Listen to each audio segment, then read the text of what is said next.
শাস্ত্র পরিষ্কার করে বলছে আপনি যখন ঘরে গোবিন্দের পুজো করবেন, লক্ষ্মী পুজো করবেন, একটা তিলক কিন্তু আপনাকে নিতে হবে। আপনি কাউকে দান করছেন, একটা তিলক নিতে হবে। আপনি সকালবেলায় দরজা খুলছেন, বাড়ির দরজাটা যে প্রথম খুলবে হরে কৃষ্ণ নাম করে খুলবে, কেন যমরাজ যেন প্রবেশ করতে না পারে। যেখানে কৃষ্ণ ভগবানের নাম আছে সেখানে কিন্তু যমরাজ আসতে পারে না। কিছু নিয়ম আছে সংসারে। দরজা খুলবেন তো দরজা খোলার সময় হরে কৃষ্ণ মহামন্ত্র বলে দরজা খুলবেন। কোনো ভিখারি আপনার বাড়িতে ভিক্ষা করতে এসছে, মা চারটি ভিক্ষা দাও তো, আপনি চাল দিলেন, টাকা দিলেন, কিন্তু মাথায় রাখতে হবে আপনাকে হরে কৃষ্ণ বলে দিতে হবে, কিংবা জয় রাধে বলে দিতে হবে, কিংবা জয় নিতাই বলে দিতে হবে। কেন? ওই ভিক্ষাটা নিয়ে গিয়ে কেউ যদি মদ খায়, কেউ যদি উল্টো পথে খরচ করে, আপনার কি দরকার? আপনি দিয়ে দিলেন ভগবানের নামে, ও কি করবে সেটা ওর ব্যাপার, পাপে ভোগ করবে ও, আপনি কিন্তু পুণ্য করলেন। কেন? ভগবানকে স্মরণ করে ভগবানের নাম করে দিলেন। এই জন্য বলি তিলক কিন্তু দরকার আছে। কিন্তু সবচেয়ে লজ্জার ব্যাপার কি জানেন? আমাদের পাড়াতে একটা মেয়ে 25 বছর বয়স, ও তিলক করে। তো পাশের বাড়ি মেয়েগুলো বরাবরই করে, বাবারে দিদি হারাধনের বইয়ে কি ঢং দিদি, ও তিলক করেছে, মালা পড়েছে। কিন্তু আমি আপনাদের বলবো মালা কিন্তু এইদিকে এদিকে যারা কীর্তন শুনতে এসছেন, আমি আপনাদের বলবো মালা কিন্তু আপনারা সবাই পড়বেন, কেউ বাদ দেবেন না মায়েরা, মালা কিন্তু সবাই পড়বেন। আমি সোনার মালা বলছি না, তুলসীর মালা বলছি না, রূপোর মালা বলছি, আমি একবারও বলি নাই। মালা কিন্তু সবাই পড়বেন। কিসের মালা? তুলসীর মালা। অনেকে বলে তুলসীর মালা তো পড়তে বলছেন, মাছ মাংস খায় মালা পরে অপরাধ হবে না? কেন মালা না পরে মাংস খেলে অপরাধ হয় না বুঝি? মালা পরে খেলে অপরাধ হয়? এই যে মালা না পরে খেলে অপরাধ হয় না? মালা না পরে খেলে যে অপরাধ, বরং মালা পরে খেলে কি হবে? আপনার বিবেকটা জন্মাবে, আমার মালা আছে, আমাকে এবার ছাড়তে হবে। আপনার যে রোগটা আছে খাওয়ার, আস্তে আস্তে মালা নিলে ওই রোগটা কিন্তু আস্তে আস্তে দূর হবে। সবাই তাকাবেন যে যেখানে বসে আছেন মায়েরা। মালা যারা মাছ মাংস খান, এইদিকে যারা আমিষ খান, আপনাদের এখানে কেউ মাছ মাংস খায় না? সবাই খায়? আচ্ছা ঠিক আছে, বেশ বেশ। যারা খান তাদের জন্য বলি, এইদিকে কিছু মনে করবেন না বাবা, একটা কথা বলবো। একজন ছেলে আমাকে পরশু তারিখে একটা আসরে গান গাইছি হাওড়াতে, আমি কে কে মাংস খাই, ও হাত তুলে বলছে আমি খাই। বলে কদিন খাও? বলছে প্রতিদিন খাই। বললাম এক কাজ করো ভাই, তুমি কিছু মনে করো না, তোমার আঙুলটা একটু কেটে দিতে পারবে? বলে কেন? আমি খাবো ঝোল করে। না দেবো কেন? তোমার আঙুলটা তুমি কেটে দিতে পারবে না। একটা জীবকে যখন কাটছো তার কত কষ্ট হচ্ছে একবার অনুভব করতে পারছো না? এইদিকে মায়েরা, তোমার আঙুলটা কেটে গেলে তোমার কত যন্ত্রণা হয়। একটা জীবকে, পশুকে যখন কাটবে তখন সে ছটপট ছটপট ছটপট ছটপট ছটপট করবে। তোমাকে যদি মাঝ রাস্তায় কাটা হয় তোমার কি অবস্থা হয়?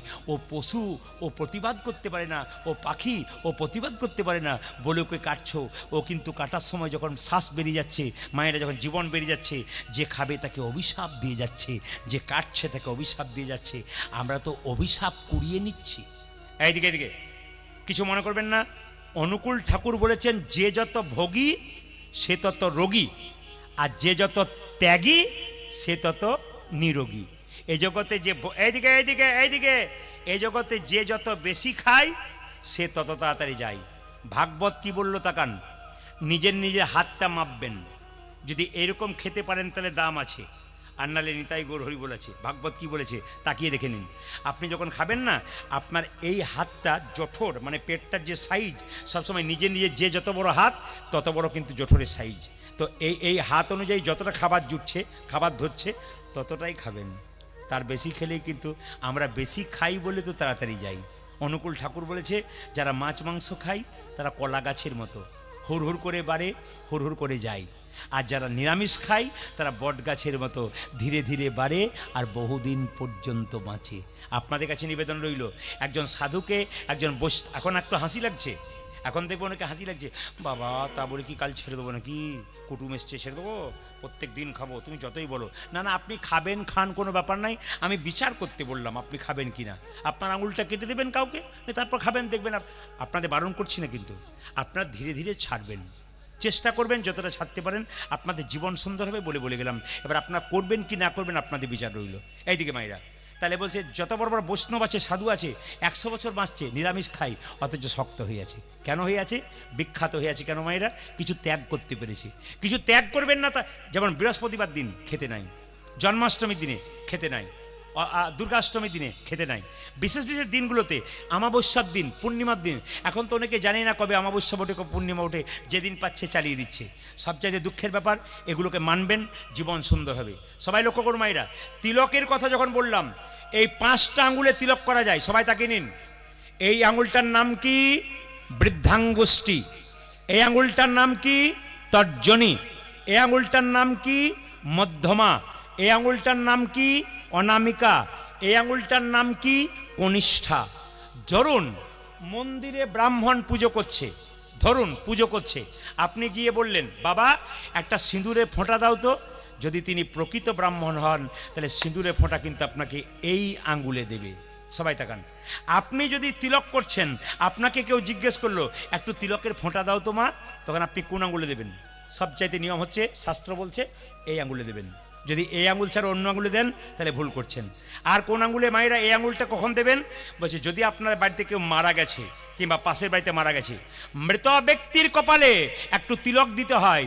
আর তিলক যদি দিতে হয় তবে মৃত ব্যক্তির কপালে সেই সময় তর্জনীতে দিতে হয়, এই আঙ্গুলে। খুব মাথায় রাখবেন, এগুলো জেনে যাবেন, আপনাদের কাজে লাগেছে। আপনাকে কেউ বললো মারা গেছে গো একটু কপালে তিলক করে দাও তো, আপনি জানতে পারলে ঠিক জায়গায় করলেন, নাহলে যদি ঠিক জায়গায় না করলেন কিন্তু উল্টো হয়ে গেল। এই আঙ্গুলে কাকে করবেন? এই আঙ্গুলে কাকে করবেন মায়েরা? এই আঙ্গুলে নিজে তিলক করবেন। নিজে তিলক করা আঙ্গুল হচ্ছে মধ্যমা। আর এই আঙ্গুলে কাকে? ভগবান বিষ্ণুর চরণে এই আঙ্গুলে তিলক করবেন, গুরুদেবের চরণে এই আঙ্গুলে তিলক করবেন। আর এই আঙ্গুলে তিলক কাকে করবেন?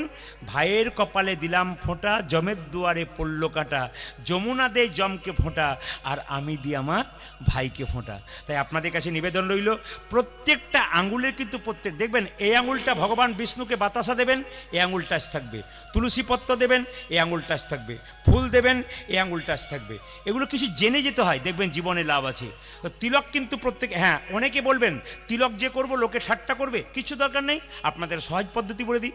শাস্ত্র বলছে এই যে আমাদের মতো তিলক করতে হবে তার প্রমাণ নেই মায়েরা, আমাদের মতো তিলক করবেন তার কোনো মানে নেই। যখন পুজো করছেন না, হাতে একটু জল নিয়ে নিলেন, জল নিয়ে কী করলেন? এই আঙ্গুলে করে যেমন আমরা তিলক করছি, যেমন তিলক করছি সেরকম একটা তিলক করে নিন, জল তিলক। এর নাকে ফোঁটা নিয়ে নিলেন, এখানে জল তিলক করে নিলেন। কেউ বুঝতেই পারলো না তিলক নিলেন, কিন্তু তিলক আপনার নেওয়া হয়ে গেল। আর মালার কথা যখন বললাম, প্রত্যেকটি হিন্দু জাতির প্রত্যেক কাছে নিবেদন রইল আপনার মালা করবেন। যারা মাছ মাংস খান তারা মালাটা গলা থেকে ঝুলিয়ে পড়বেন এদিকে, যারা মাছ মাংস খান তারা মালাটা গলা থেকে এতটা ঝুলিয়ে পড়বেন। আর যারা নিরামিষ খান তারা গলা দিয়ে যেন কণ্ঠে লেগে থাকে। মালা ক প্যাঁচ পরবেন মায়েরা? মালা সবচাইতে ভালো 3 প্যাঁচ পরা। এইদিকে মালা সবচাইতে 3 প্যাঁচ পরা, যেমন আমাদের 2 প্যাঁচ আছে। 2 প্যাঁচটা সাধারণত সবাই পরতে পারে। 1 প্যাঁচ মালা কিন্তু কেউ কোনোদিন, আরে বাবা রে, 1 প্যাঁচ মালা কিন্তু কেউ কোনোদিন পরবেন না। ক প্যাঁচ বললাম? 2 প্যাঁচ। সবচাইতে ভালো কি? 3 প্যাঁচ। সবাই লক্ষ্য করুন, মুকুন্দ সরকার গাইছে গানটা, আর কে দেখছে মায়েরা? নবাব দেখছে। ও তার বিনোদ গলায় বিনোদ মালা, বিনোদ বিনোদ দোলে, বিনোদ গলায় বিনোদ মালা, বিনোদ বিনোদ দোলে, বিনোদ গলায় বিনোদ মালা, বিনোদ বিনোদ দোলে, তার বিনোদ গলায় বিনোদ মালা, বিনোদ বিনোদ দোলে। কোন বিনোদিনী বিনোদ গাথুনি, কোন বিনোদিনী বিনোদ গাথুনি, বিনোদিনী বিনোদ গাথুনি, কোন বিনোদিনী বিনোদ গাথুনি, বিনোদ ফুলে গো, বিদেশে বিনোদ ফুলে, আমার কানু সে বিনোদ গায় গো, কানু সে বিনোদ গায়, ও যাবে কানু সে বিনোদ গায়, কানু সে বিনোদ গায়। বিনোদ কোটিতে বিনোদ ধরতি, বিনোদ বিনোদ সাজে গো, বিনোদ কোটিতে বিনোদ ধরতি, বিনোদ বিনোদ সাজে গো, বিনোদ কোটিতে বিনোদ ধরতি, বিনোদ বিনোদ সাজে গো, বিনোদ কোটিতে বিনোদ ধরতি, বিনোদ বিনোদ সাজে গো, বিনোদ চরণে বিনোদ নুপুর, বিনোদ চরণে বিনোদ নুপুর, বিনোদ চরণে বিনোদ নুপুর, বিনোদ চরণে বিনোদ নুপুর, বিনোদ বাজে গো, বিনোদ বিনোদ বাজে, আমার কানু সে বিনোদ গায় গো, কানু সে বিনোদ গায়, আজ কানু সে বিনোদ গায়, কানু সে বিনোদ গায়। আপনারা কেমন কীর্তন শুনছেন? যদি উত্তর দিতে পারেন আমি খুশি। এই যে কীর্তন শুনছেন, কেমন উত্তর দিলে বুঝতে পারবো। কি বলুন তো? আচ্ছা, মুকুন্দ সরকার যখন কীর্তন গান গাইছে, একটা মেয়ে তাকে পাখা করছিল। বলুন কিসের পাখা করছিল? না না, ময়ূরের নয়, তালপাতার না প্লাস্টিকের? হ্যাঁ, বাবারা ঠিক বলবেন, মন দিয়ে শুনছেন। আপনাদের মায়েদের জিজ্ঞেস করছি, তালপাতা পাখা না প্লাস্টিকের পাখা? জোরে বলুন। ও, চুপচাপ এমনি শুনছেন কিন্তু পাকা আছেন। আচ্ছা, এইদিকে ওই পাখার মধ্যে কাকের পল্লী পালক ছিল না কোকিলের পালক ছিল? ময়ূরে। আচ্ছা, কিছু মনে করবেন না মায়েরা, ভগবান শ্রীকৃষ্ণের মাথায় কোন পাখির বাবা এ তো সবাইকে ডেকে ডেকে নিমন্ত্রণ করে নিয়ে যাচ্ছে বাবা, একে একবার ডাকছে ওকে একবার ডাকছে, মানে সবাইকে তোলার দায়িত্ব নিয়েছে আর কি। আমি ওনাকে বলবো যখন আপনি মারা যাবেন তখন এদেরকে বলবেন তুইও আমার সঙ্গে চল, দেখবেন কজন যায়। খালি একে ডাকছে ওকে ডাকছে, এইখানে একবার ওখানে একবার। রাধে রাধে। যেরকম রাধা রানী কি, শ্যামসুন্দর কি। একটা কথা জেনে রাখবেন, যদি কেউ হরিনাম শোনে আর যদি তাকে বারবার বাধা দেওয়া হয়, যিনি বাধা দিচ্ছেন তার মহাপাপের অধিকারী হতে হয়। বৈষ্ণব অপরাধ হতে, বিরাট বৈষ্ণব অপরাধ। কেন? কেউ যদি মন দিয়ে শোনে, কোনো মতে তাকে কোনো বাধা দিয়ে নেই। কেন?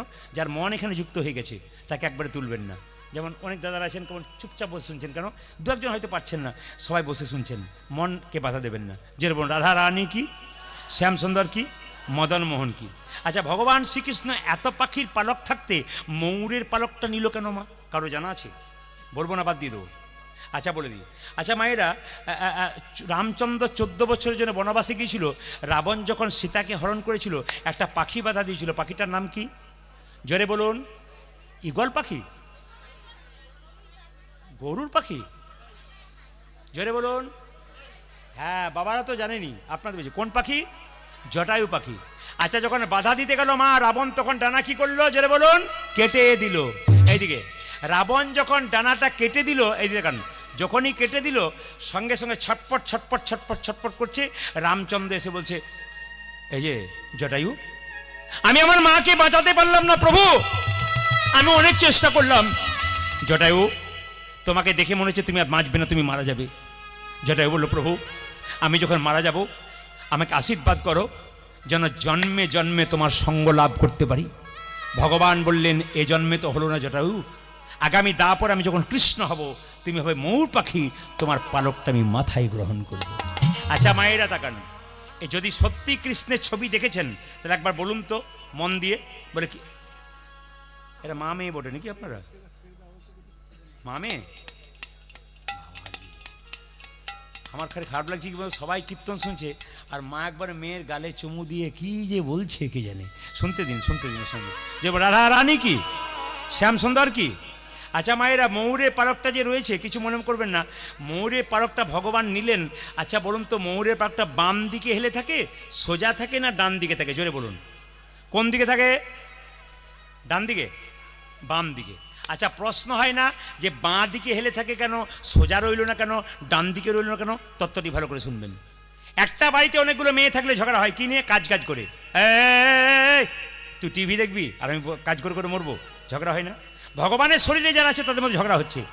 ময়ূরের পালক বলছে, আমি হলাম বড় লোক, নূপুর তুই হলি ছোট লোক, তুই গোবিন্দের পায়ে থাকিস আর আমি গোবিন্দের মাথায় থাকি। তুই হলি ছোট লোক, আমি হলাম বড় লোক। সবাই তাকান, আমি হলাম বড় লোক। আচ্ছা বলুন তো, দুজনের মধ্যে ঝগড়া হলে বাঁশ থেকে একজন বিচার করে, তার নাম কি? বাঁশি। বাঁশি কেঁদে কেঁদে বলল, শোনে রে ময়ূরের পালক, এই জগতে যত সাধুগুরু বৈষ্ণব আছে তারা তো কোনোদিন গোবিন্দের মাথায় থাকতে চায় না, তারা গোবিন্দের পায়ে থাকতে চায়। ওরে নুপুরে, তুই যদি গোবিন্দের চরণে পেয়েছিস, তুই সর্বশ্রেষ্ঠ জায়গা পেয়েছিস। নুপুরে আনন্দ ধরছে না, নুপুরে জিতং জিতং জিতং গোবিন্দের রাঙা চরণে পেয়ে জিতং জিতং জিতং, গোবিন্দের রাঙা চরণ পেয়ে আনন্দ ধরে না, আনন্দ ধরে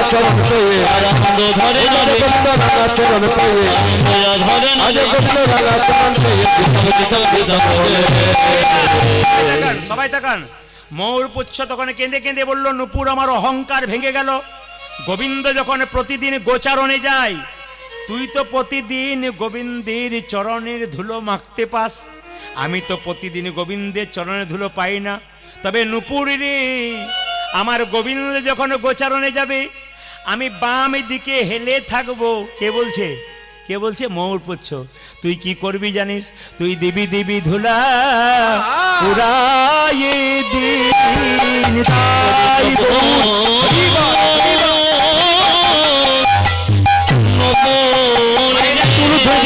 সবাই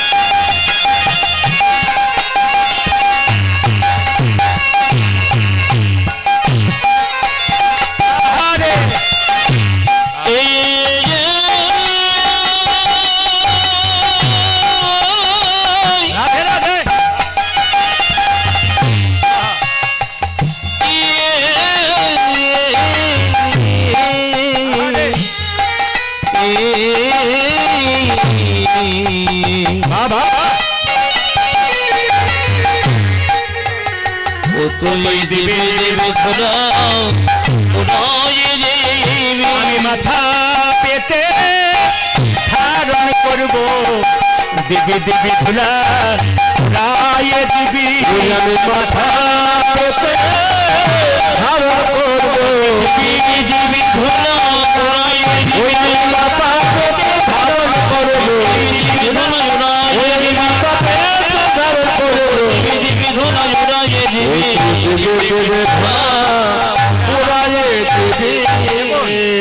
একটা কারণ হলো গোবিন্দের চরণে ধুলো মাখার জন্য। একটা কারণ কি বলুন তো, মৌপুচ্ছ জানে সোজা থাকলে গোবিন্দ বদন দেখবো, ডান দিকে থাকলে গোবিন্দ বদন দেখবো, কিন্তু বাম দিকে থাকলে গোবিন্দ বদন তো দেখবো, তার সঙ্গে একজন থাকে আমি রাধা বদন দেখতে পাবো, রাধা বদন দেখিতে পাবো রাধা বদন দেখতে পাবো, রাধা বদন দেখতে পাবো তাই তো বামে হেরে রইব রাধা বদন দেখতে আমি তাই তো বামে ফেলে রইব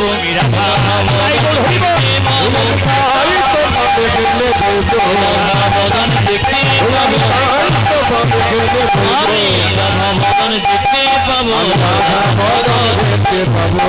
বেশ, বেশ। আপনারা একবার হাত তুলে সবাই মিলে গাইবেন, কারণ আমি তো কোনোদিন রাত্রি 9টার সময় গান গাই না, প্রত্যেক জায়গায় 6টা। কালকে যেমন আমার গান আছে বারুইপুরে, মাত্র বিকেল 4টা থেকে। তার মানে ওনারা জানেন যে 4টের সময় বা সন্ধ্যাবেলায় দিলে বয়স্ক মানুষরা বহু দূর থেকে আসেন, সবাই কীর্তন শুনতে পারবেন। তো এখানকার দাদারা বললেন ঠিক আছে 9টার সময় করুন। তো আপনারা যখন বসে আছেন সবাই মিলে হাতটা তুলে একসঙ্গে তালি দেবেন, সবাই শ্যামলতনু একসঙ্গে একসঙ্গে সুন্দর করে একসঙ্গে, খুব সুন্দর। এরপরে কিন্তু সুন্দর একটা তত্ত্বের কথা বলবো। একবার সবাই মিলে দাদা ভাইরা বাবারা যারা আছেন একটু হাত তুলবেন একসঙ্গে, মায়েরা খুব সুন্দর করে ভক্তি করে হাত তুলুন একসঙ্গে, শ্যামল তনু একসঙ্গে আলি হ্যাঁ।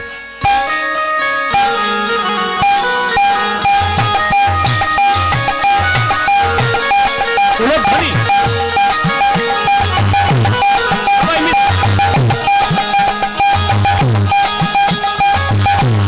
হরি বল।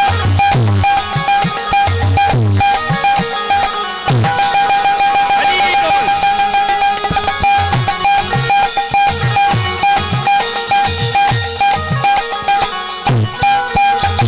শ্যামল তনু যে হলো আবির লাল, আবির লাল হোলি খেলিছে আমার ব্রজের গোপাল।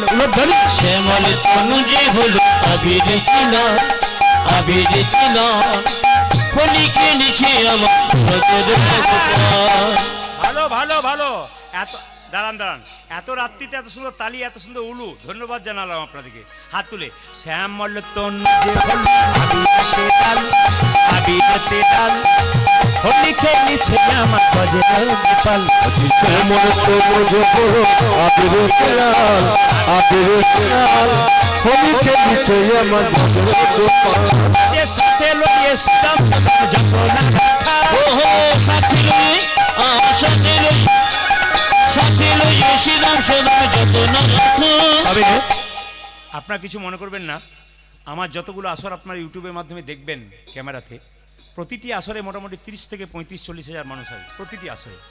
আজকে আমি খুব আনন্দিত কেন বলুন তো, এত কম সংখ্যক ভক্ত নিয়ে আমি এতদিন কীর্তন গান গাইছি, এত কম সংখ্যক ভক্ত নিয়ে আমি কোনোদিন গাইনি।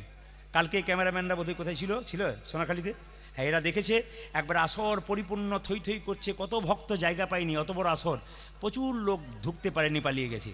কিন্তু আপনার রাত্রি 9টার সময় করছেন, শুনছেন। এই দিকে দেখান, একটা জিনিস দেখলাম কি জানেন, 2-4 জনকে দেখতে পাচ্ছি এখানে শ্রোতা কিন্তু দেখলাম এইদিকে এইদিকে এইদিকে বলে 40,000 শ্রোতা দেখেন, 10,000 দেখেন, 20,000 দেখেন, এখানে কি শ্রোতা দেখলেন? এখানে শ্রোতা 3 রকম দেখলাম। একটি শ্রোতা কারা? যারা মন দিয়ে কীর্তন শুনছে তারা শ্রোতা, এইদিকে যারা মন দিয়ে কীর্তন শুনছে তারা শ্রোতা। আর শ্রোতা কে বলুন তো? একজনের কানে একজন ফুসফুস দিচ্ছে, কটা বাজছে দেখি তো, আর বাড়ির মেয়েরা তো আসতেই পারছে না, এখন বলুন তো, ও তো বাড়িতে কাল সকালে আবার লোকজন থাকবে, তাই রান্নাবান্না করতে অনেক ব্যাপার আছে। একটা আবার 3-4 জন বন্ধু কীর্তন শুনতে এসছে, চল প্রদীপ পালকে দেখে আসি, ও তো দেখলো 3 জনকে নিয়ে গেলো শ্রোতা। এখানে ওটা কম আছে, অন্য জায়গায় 2 জায়গায় থাকে। আর সৌতা কারা বলুন তো? আমাদের শ্যামল তনু যে হলো আবির, এরকম পার্টি যে আপনাদের নাই সেটা বললে হবে না, কারণ বাবারা বুঝতে পারছেন না, আপনারা তো বসে আছেন ডান দিকে, আপনারাও বুঝতে পারছেন না, কিন্তু আমি তো সব দিকে তাকাচ্ছি, দু চারজনকে দেখতে পাচ্ছি, শ্যাম মল্লতনু যে হলো, আমি তখন বুঝতে পারছি পার্টি রয়েছে। আসলে এরা কেমন তো সৌতা। একটা ছোট্ট কথা বলি, আমাকে আপনারা ক্যামেরাতে কদিন দেখছেন? 7 বছর, 6 বছর, 5 বছর দেখছেন, কিছু মনে করবেন না। আমি কি তার আগে গান গাইতাম না? যখন ক্যামেরাতে আমি আসিনি, ইউটিউবে আমি আসিনি, ফেসবুকে আসিনি, তার আগে কিন্তু আমি ঝাড়খণ্ডে প্রচুর গান গাইতাম, প্রচুর গান। ঝাড়খণ্ডে প্রচুর গান হয়, অসম্ভব আসর হয়, দেখলে মাথা খারাপ, এত আসর হয়, বাড়ি বাড়ি আসর হয়, 4 দিন করে গান করাই এক ব্যক্তি একাই।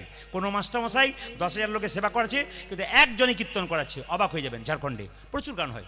তো এক জায়গায় আমি কীর্তন করতে যাই, প্রতি বছর যাই রামনবমীর দিনে, মায়ের সবাই এরকম। তো ওখানে 4 দিন করে কীর্তন হয়, আমি 2 দিন থাকি। তো এই বছর কীর্তন করতে জবাব দিয়েছি। গত বছর গিয়েছিলাম, তো দেখতে পাচ্ছি মায়েরা, একজন বয়স্ক লোক 4টা থেকে 7টা রামায়ণ পাঠ করবে, আর 7টার পরে আমার কীর্তন হবে। সবাই তাকান, 7টার পর আমার কীর্তন, আর 4টা থেকে 7টা রামায়ণ পাঠ হবে। তো আমাকে কমিটি বলছে, প্রদীপবাবু একজন বয়স্ক লোক রামায়ণ পাঠ করবে, দেখবেন কত জ্ঞানী। বললাম তাহলে এক কাজ করি, যেখানে দেখিবে ছাই উড়াইয়া দেখো তাই, পাইলেও পাইতো অমূল্য পরতন পাইতে পারো। তা আমি দেখলাম আচ্ছা ঠিক আছে, যদি কিছু পাইতো পাবো। আমি বসে শুনছি মায়েরা, 4টা থেকে 7টা অনেক মেয়েরা কীর্তন রামায়ণ পাঠ শুনতে আসছে, আমি চেয়ারে বসে আছি। দেখছি একজন বুড়ি মাকে একজন নাতনি আঙুলে ধরে নিয়ে এলো, এইদিকে আঙুলে ধরে নিয়ে এলো। রামায়ণ শুরু হলো, বুড়িমা পা লম্বা করলো। রামায়ণ শেষ হলো, বুড়িমা গা লম্বা করলো। আমার কীর্তন শুরু হলো, বুড়িমা নাক ডাকতে শুরু করলো। পাটি দলে আছে, নাক ডাকতে শুরু। কীর্তন যখন শেষ হয়ে গেছে মায়েরা, সবাই যখন উঠছে, তখন নাতনি বলছে ঠাকুমাকে, ঠাকুমা ওঠো। বলে আরম্ভ হইল, বলে আজ আর হবে না, কাল হবে, চলো। সবাই চলে গেল। মায়েরা কিছু মনে করবেন না, কুঞ্জবর্ণনের পরে সকালবেলা আমাকে এসে বলছে, বাবা প্রদীপ তোর কীর্তনের বলি হারি যাই। এমন কেন, তুমি তো ঘুমোচ্ছিলে, কেমন বুঝেছো? বলছে তোর কীর্তনে খুব মজা আছে। বললাম বুঝলাম না, কি মজা? বলছে বাড়িতে আমার ছেলেরা আমাকে খুব ভালোবাসে, এত গরম 3টে করে ঘুমের ট্যাবলেট দেয়, 2টো করে ফ্যান দেয়, ঘুমই আসে না, আর তোর কীর্তনে কি ঘুমই ছাড়ে না। যাক তাহলে কিছুটা লাভ আছে না, কি বলছেন? ঘুমোলেও লাভ আছে। এখন লক্ষ্য করো মায়েরা, যে রামায়ণ পাঠ করছে সে তখন গিয়ে বলছে, এই যে এই যে এই যে বুড়িমা রামায়ণ পাঠ শুনলে? বলছে বাবা 3 দিন ধরে রামায়ণ পাঠ শুনলাম, সব বুঝতে পারলাম, একটা জিনিস আমার মাথায় ঢোকে নাই। বলে কি? রাম রাক্ষস না রাবণ রাক্ষস? রামায়ণ পাঠক রেগে বলছে, রামও রাক্ষস নয়, রাবণও রাক্ষস নয়, রাক্ষস আমি যে বোঝাতেই পারলাম। দেখবেন কীর্তন বুঝতে না পারলে বলে প্রদীপ পাল রাক্ষস এসেছিল। হাত তুলুন, হাত তুলুন, হাত তুলুন, হাত তুলুন, হাত তুলুন, হাত তুলুন, হাত তুলুন, হাত তুলুন। শ্যাম মল্লতনু যে হলো, আবিরেতে লাল, আবিরেতে লাল, হোলি খেলেছে আমার বাজে গোপাল। শ্যামল তনু যে হলো, আবিরেতে লাল, আবিরেতে লাল, হোলি খেলেছে আমার বাজে গোপাল।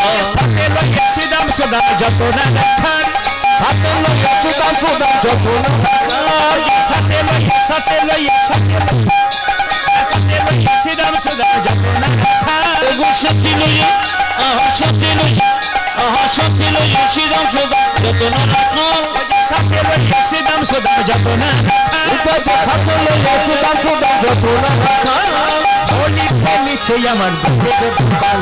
শ্যামল তনু যে হলো, আবিরেতে লাল, আবিরেতে লাল, হোলি খেলেছে আমার বাজে গোপাল। শ্যামল তনু যে হলো, আবিরেতে লাল, আবিরেতে লাল, হোলি খেলেছে আমার বাজে গোপাল।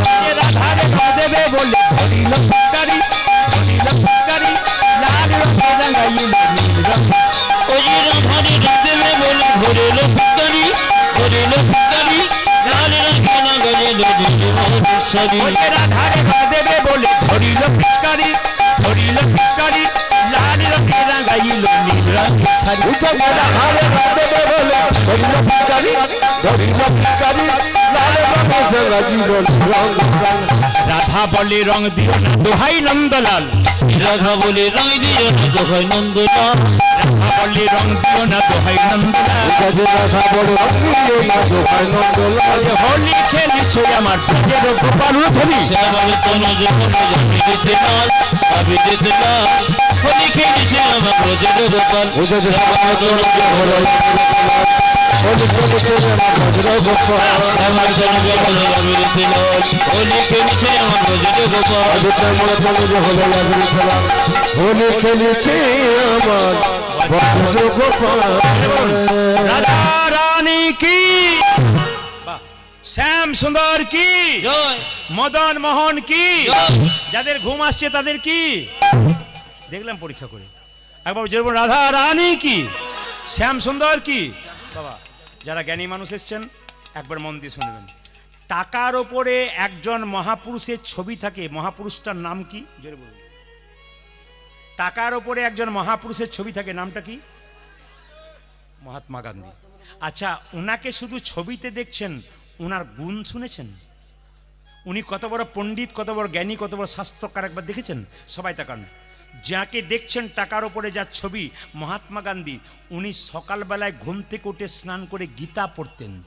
এইদিকে এইদিকে এইদিকে ও মায়েরা, বিশ্ববিখ্যাত ক্রিকেটার বিরাট কোহলি এবং তার স্ত্রী এত টাকার মালিক, দেশে দেশে তাদের বাড়ি আছে, কয়েক হাজার কোটি টাকার মালিক।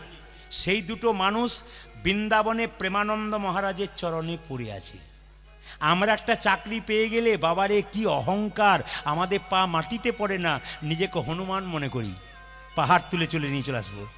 সবাই লক্ষ্য করুন, যে যেখানে বসে আছেন মায়েরা একটু অনুভব করবেন, অনুষ্কা কত টাকার মালিক, রোহিত শর্মা ক্রিকেটার কত টাকার মালিক, অমিতাভ বচ্চন, এমনকি কয়েকদিন আগে দেখলাম কে কুমার শানু তার কাছে গিয়ে মাথা নত করে বসে আছে। তারা জানতে পেরেছে টাকা পয়সাটা বড় কথা নয়, ভগবত সেবাটা বড় কথা, গোবিন্দের চরণটা বড় কথা। ও মায়েরা, ছোটবেলা থেকে ছেলেদেরকে গীতা পড়ান। যদি গীতা পড়াতে না পারেন, বিবেকানন্দের চরিত্র পড়ান। বলে কেন? বিবেকানন্দ কি চরিত্র শুনবেন আপনারা? বিবেকানন্দ বলছেন, a lamp does not burn without oil, so a man can not live without God. তিনি বলছেন একটা ল্যাম্প যেমন তেল ছাড়া জ্বলতে পারে না, একজন মানুষ সেরকম ভগবান ছাড়া বাঁচতে পারে না। এইদিকে তাকাবেন, এইদিকে। মহাত্মা গান্ধী সকালবেলায় ঘুম থেকে উঠে স্নান করে গীতা পড়তেন এবং গীতাকে মা বলতেন, নিজের মাকে মা বলতেন। তিনি যখন এলাহাবাদ কোর্টে ব্যারিস্টার ছিলেন, তিনি শুধুমাত্র গীতাটাকে হাতে নিয়ে বলতেন, প্রভু আমাকে সম্পদ দিও না, আমাকে বিপদ দাও। সম্পদ দিলে আমি তোমায় ভুলে যাব, আর বিপদ দিলে তোমায় ভুলতে পারবো না। যেটা আমাদের কুন্তি বলেছিল কৃষ্ণের পিসি, ওই একই কথা বলছে কে? মহাত্মা গান্ধী। ইতিহাসের দিক দেখান, এত মহাপুরুষ গুলি খেয়ে মরে গেল, কেউ ভগবানের নাম করতে করতে মরে নাই, একজন মরেছিল। কে বলুন তো?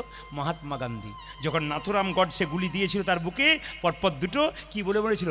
রাম রাম। একমাত্র ভগবানের নাম গাইতে গাইতে ওই পুরুষ একবার তো বলে কাজ করেছিল। সবাই তাকাবেন মায়েরা যে এখানে বসে আছেন, যদি সুন্দরভাবে শুনতে চান তাহলে বলে রাখি, যারা ইতিহাস পড়েছেন তারা জানেন সম্রাট আলেকজান্ডারের কথা। এইদিকে তাকান, ইতিহাস পড়েছেন সম্রাট আলেকজান্ডার। তিনি মৃত্যুর আগে কি শিক্ষা দিলেন দেখুন। তিনি বললেন তার একটা মশার কামড়ে মৃত্যু হয়েছিল ব্যাবিলন শহরে। তো দেখুন, সম্রাট আলেকজান্ডার ভারতবর্ষের পৃথিবীর সমস্ত সম্পত্তিকে যদি 7 ভাগে ভাগ করা যায়, 1 ভাগ সম্পত্তির মালিক সম্রাট আলেকজান্ডার। চমকে যাবেন, গোটা পৃথিবীর সম্পত্তিকে যদি 7 ভাগে ভাগ করা যায়, তবে 1 ভাগ সম্পত্তির মালিক সম্রাট আলেকজান্ডার। ওই সম্রাট আলেকজান্ডার মৃত্যুর আগে বেবিলন শহরে একটা নার্সিংহোমে কি করেছিল জানেন? তার মন্ত্রীকে বলেছিল, মন্ত্রী আমি যখন মরে যাব 3টে জিনিস করবে। বলে কি? আমি যখন মরে যাব আমাকে কিন্তু তোমরা কেউ কাঁধে নিয়ে যাবে না, 4 জন ডাক্তার কাঁধে নিয়ে যাবে। কি শিক্ষা আছে দেখুন, 4 জন ডাক্তার কাঁধে নিয়ে যাবে। লিখে নিলাম স্যার, আপনি যখন মরে যাবেন 4 জন ডাক্তার কাঁধে নিয়ে যাবে। আচ্ছা আমি যখন মরে যাব তখন অনেককে চিত হয়ে শুয়ে নিয়ে যাওয়া যায়, কিন্তু আমাকে কিন্তু উপুর হয়ে নিয়ে যাবে, যেন আমার হাতগুলো দুলতে দুলতে যায়। স্যার লিখে নিলাম। আর কি বলছে? আমি যখন মরে যাব আমাকে যখন নিয়ে যাবে তোমরা কাঁধে করে, তখন আমার পেছন পেছন পয়সা ছড়াতে ছড়াতে যাবে। সঙ্গে সঙ্গে মন্ত্রী বলল, স্যার 3টে জিনিস লিখে নিলাম, কিন্তু আমার একটা জানার জিজ্ঞাসা কথা আছে। বলে কি? আচ্ছা বলুন তো স্যার। বলে কি? আপনি যখন মরে যাবেন তখন আমরা আপনাকে কাঁধে নিতে পারবো না, আপনজন ডাক্তার কেন নেবে? তিনি বললেন, শোনো মন্ত্রী, আমি জগৎকে দেখাতে চাই, আসে যদি ডাক্তার তবে কি করিবে ডাক্তার? আসে যদি ডাক্তার তবে কি করিবে ডাক্তার? তার মানে কি? আলেকজান্ডার বোঝাচ্ছে যার জীবনে ডাক ডাক ডাক আসে যদি আসে যদি আসে যদি আসে যদি আসে যদি আসে যদি ডাক্তার কি করিবে ডাক্তার? এইদিকে মহানায়ক উত্তম কুমার যখন মারা গিয়েছিলেন তখন তার হোম চিকিৎসককে সাংবাদিকরা জিজ্ঞেস করেছিলেন, আচ্ছা, উত্তম কুমার যে মারা গেলেন তা আপনি বাঁচাতে পারলেন না? বলছে এর আগে 24 বার বাঁচালাম, 25 বার এবারে পারলাম না। তার ডাক এলে আমার বাবার ক্ষমতা নাই তাকে বাঁচাতে পারি। স্যার, দ্বিতীয় কথা, আপনি যখন মরে যাবেন আপনাকে উপর হয়ে হাতগুলো দোলাতে দোলাতে নিয়ে যাব কেন? সঙ্গে সঙ্গে সম্রাট আলেকজান্ডার বলল, আমি পৃথিবীর 7 ভাগ সম্পত্তির 1 ভাগ সম্পত্তির মালিক। আমি জগতের সবাইকে দেখাতে চাই, খালি হাতে এলাম আর খালি হাতে গেলাম, কিছুই নিয়ে আসি নাই আর কিছুই নিয়ে যাব না। এই জগতের জীবকে শেখালেন, কিছুই নিয়ে আসি নাই, কিছুই নিয়ে যাব না। আচ্ছা, আপনাদের কেউ মারা গেলে মৃতদেহর পেছনে পয়সা ছড়াই? আমাদের কিন্তু ছড়াই। আমাদের যদি কেউ মারা গেলে তবে কোন পয়সাগুলো ছড়াই? যেগুলো বাজারে চলে না, অচল পয়সা, ওইগুলো ছড়াই। মানুষ আরও চালাক, এক বলবেন এক করে বসে থাকবে। তো সবাই তাকান, আপনাদের দক্ষিণ 24 পরগনাতে আমি প্রচুর গান গাই, কিন্তু কিছু মনে করবেন না, প্রত্যেকটি জেলায় জেলায় রাজ্যে রাজ্যে গান থাকার জন্যে আমি যেমন এই যে গানগুলো করছি, এর ফাঁকে আমি আসাম থেকে গান করে চলে এলাম। কলকাতার প্লেন ধরে আসামের লাতু শহর বলে একটা শহর আছে, সেখানে আমি গান করে চলে এলাম। এই ফাঁকে ফাঁকে আবার কোথাও বোম্বে গেলাম, কি হায়দ্রাবাদ গেলাম, মানে একবার ফাঁকে ফাঁকে ফাঁকে চলে যাচ্ছে আর কি। আবার এই জায়গাতে ঢুকছি, আবার পুরুলিয়া, আবার বাঁকুড়া, আবার উত্তর দিনাজপুর, আবার দক্ষিণ দিনাজপুর, আবার মালদা, প্রতি জায়গায় ছড়ে ছড়ে যাচ্ছি।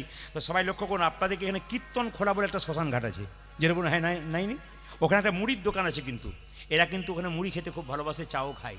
তো ওখানে দেখতে পেলাম, মায়েরা কিছু মনে করবেন না, একজন মৃতদেহ একজনকে নিয়ে আসা হলো, প্রচুর টাকার মালিক, কোটি টাকার মালিক, তাকে নিয়ে আসা হলো ফুলের মালা দিয়ে সুন্দর করে সাজিয়ে তাকে নিয়ে আসা হলো। তাকে চিতাতে যখন শুইয়ে দেওয়া হলো, কিছুক্ষণ পরে মায়েরা লক্ষ্য করুন, একজন ভিখারি রাস্তায় মরে গেছে, পচে গেছে গাটা, তাকে সে একটা ভালো করে মানে বেঁধেছে, বেঁধে তালাই দিয়ে খড়ের দড়ি দিয়ে ভালো করে বেঁধে তাকে নিয়ে এসেছে, প্রচণ্ড দুর্গন্ধ। সেই লোকটাকে পাশে শুয়ে দিয়েছে, আর কোটি টাকার লোকটা পাশে শুয়ে আছে। ভিখারিটা যেন বলতে চাইছে, বাবু কতবার তোমার বাড়ি গেছি, বাবু একবার দেখা দাও, কিছু দাও। তুমি দূর দূর করে তাড়িয়ে দিয়েছ, তুমি বাবু, আমি ভিখারি, কিন্তু বাবু আজকে তুমি যেখানে শুয়ে আছো আমি তার পাশে শুয়ে আছি। ওগো বাবু গো, জগতের মানুষকে শিখিয়ে দাও। বলে কি, আসার সময় তুমি যেমন এসছিলে আমি তেমন এসছিলাম, যাবার সময় তুমি যেমন যাচ্ছ আমি তেমন যাচ্ছি, মাঝখানে শুধু তুমি বড়লোক আর আমি ভিখারি। ও মায়েরা, এ সংসারে কেউ কারো নয় গো, যতক্ষণ তোমার দেহে প্রাণ ততক্ষণ ভালোবাসাবাসি, প্রাণ যখন শেষ হয়ে যাবে আর কেউ ভালোবাসবে না। যে ব্যক্তি রাস্তায় অ্যাক্সিডেন্ট হয়ে মরে গেছে তাকে বাড়ির ভেতরে এনে আর ঢোকানো হবে না, তাকে বাড়ির দরজা থেকে কিন্তু বড়হরি করে দেবে। দেখবেন যে লোকটা মরে গেছে তাকে তাকিয়ে দেখবেন মায়েরা, যে লোকটা মরে গেছে তাকে দেখবেন মৃত্যুর সময় তার বিছানাটা সঙ্গে দিয়ে দেবে, তার গায়ের চাদরটা সঙ্গে দিয়ে দেবে, তার গায়ের জামাটা সঙ্গে দেবে, কিন্তু সারা জীবন যে এত টাকা রোজগার করলো 1 টাকাও সঙ্গে দেবে না। সারা জীবন কষ্ট করে একটা সোনার মালা করেছে, ওটা বাক্সের ভেতরে ঢুকিয়ে রেখেছে, যাবার সময় দিচ্ছে না। তোমার এত কষ্টের ধন দিচ্ছে না, তোমার অঙ্গেরগুলো দিচ্ছে কেন? তোমারগুলো পড়লে রোগ হতে পারে, তোমাকে দেখে ভয় হচ্ছে, তাই তোমাকে সঙ্গে করে এগুলো দিয়ে দিচ্ছে। তাহলে কি সংসার করবেন না? সংসারের কর্তব্য কর্ম করবেন, কিন্তু আসল কর্তব্য আপনারা ভুলবেন না। ও মায়েরা, কেউ যদি মারা যায়, আপনার স্বামী 10 দিনের জন্য বাইরে গেছে, আপনি চিন্তা করছেন এখনো ফিরল না কেন। স্বামী যখন ফিরল, আদর করলেন, যত্ন করলেন, ছপ্পর খাটে শোয়ালেন, ভালো খাবার খাওয়ালেন, কিন্তু স্বামীর দেহ থেকে যেদিন প্রাণবায়ুটা বেরিয়ে গেল, আর আদর করবেন? পাড়ার লোককে ডেকে বলবেন মরাটা বাস মরা হয়ে যাবে, এবার তাকে নামিয়ে নামিয়ে এনে বাঁশের মাচা তৈরি করে ছেঁড়া তালাই দিয়ে খড়ের দড়িয়ে বেঁধে দেবেন। শুধু তাই নয় মায়েরা, শেষের দিনে শুধু তাই নয় মায়েরা, সবাই তাকান, একটা প্যারেক গেড়ে দেবেন। কেন? ভূত দোষ পেয়ে যাবে বলে। ভাঙা বালতিতে গোবর জল ঘুরে দেবেন। কেন? যদি দোষ পেয়ে যায়। এই তো সংসার। পশ্চিমবাংলায় একজন বিখ্যাত বাউল শিল্পী বলল, যতই আমার আমার কর, ওরে শেষের দিনে সেজন বিনে ও হরি পারি হবে রে নিতাই। হরি বল হরি বল। শেষ দিনে সেজন বিনে হরি পরি কি হবে রাধে রাধে। শেষ দিনে সেজন বিনে কেউ বা কাঠ কাটে ঝাড়ে রোবা, কেউ বা পাকায় দড়ি, আমার কেউ কাটে ঝাড়ে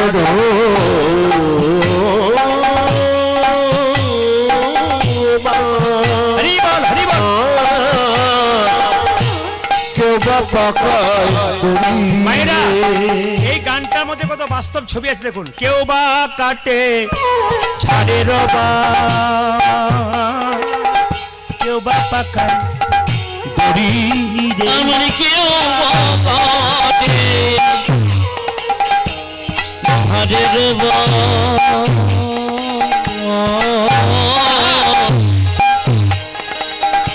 কেউ বা পাকায় দড়ি রে। আর চার কাহারে কাঁধে নিয়ে, উঠে তারা কাহারে কাঁধে নিয়ে, চার কাহারে কাঁধে নিয়ে, দেখি চারি কাহারে কাঁধে নিয়ে। কি করবে? ও গো বলবে হরি হরি, ওগো বলবে হরে হরে গো, বলবে হরি হরি গো, বলবে হরি হরি গো।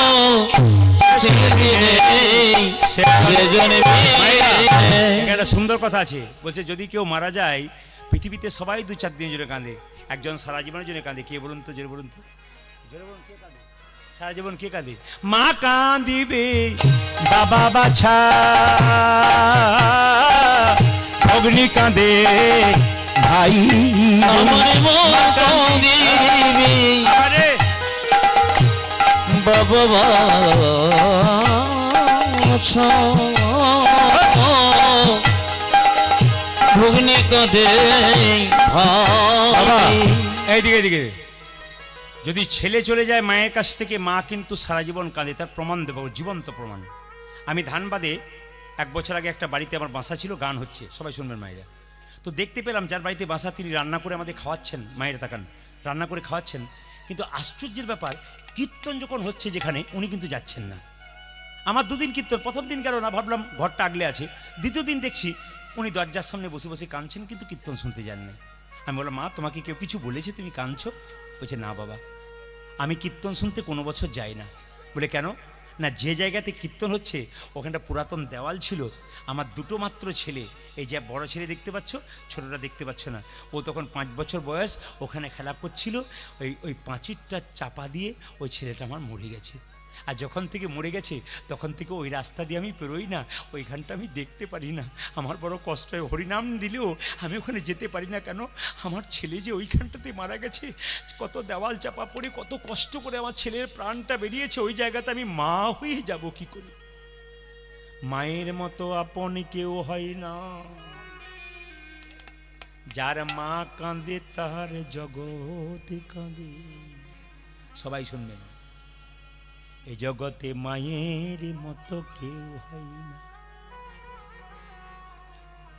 একজন মা একজন বাচ্চাকে 10 মাস 10 দিন গর্ভে ধরে রাখে। সেই ছেলে যখন বড় হয় তখন কলকাতায় ফ্ল্যাট কেনে। সবার জায়গা হয় কিন্তু মায়ের জায়গা হয়। কীর্তন জোরে গাইতে হয় না যদি পরিবেশ ভালো থাকে। মায়ের মতো কেউ আপন হয় না, বাবার মতো কেউ আপন হয় না। বাবা হলো বাড়ির ছাদ, মা হলো খুঁটি। এই দুজন যেদিন চলে যাবে সেই দিন বুঝবে সংসারে আপন বলতে কেউ নাই। মায়েরা শুনলে চমকে যাবেন, যে যেখানে বসে আছেন, এরই নাম বাবা আর এরই নাম মা। মা বড় মিথ্যেবাদী গো, মা বড় মিথ্যেবাদী। বলে, প্রদীপ বাবু মাকে মিথ্যেবাদী বললেন কেন? সব মারাই প্রায় মিথ্যেবাদী। কেন? বাড়িতে সবাইকে ভালো ভালো খাবার খাইয়ে দেয়, শেষে ছেলে জিজ্ঞেস করে, মা তুমি খাওনি? বলে, আমি তো খেয়েছি রে, তোরা খেলেই আমার খাওয়া হবে। ইনি হচ্ছেন মা। সবাইকে দিয়ে দেয় কিন্তু নিজে খায় না, ইনি হচ্ছেন মা। এই মাকে কেউ যেন কেউ কাঁদিও না, আর বৃদ্ধ বাবাকে কেউ যেন কাঁদিও না। এই যে বয়স্ক বাবারা বসে কীর্তন শুনছেন, আজকে যারা এত সুন্দর বাড়ি দেখছেন, ঘর দেখছেন, সব দেখছেন, কার জন্যে দেখছেন? যে ছেলেকে জন্ম দিয়েছে, সেই ছেলেকে কষ্ট করে মানুষ করেছে, না খেয়ে না পড়ে, বলেই তো ছেলে আজকে ওই জায়গাতে গেছে। তাই বাবা মাকে ছবিতে সামনে বসাবেন।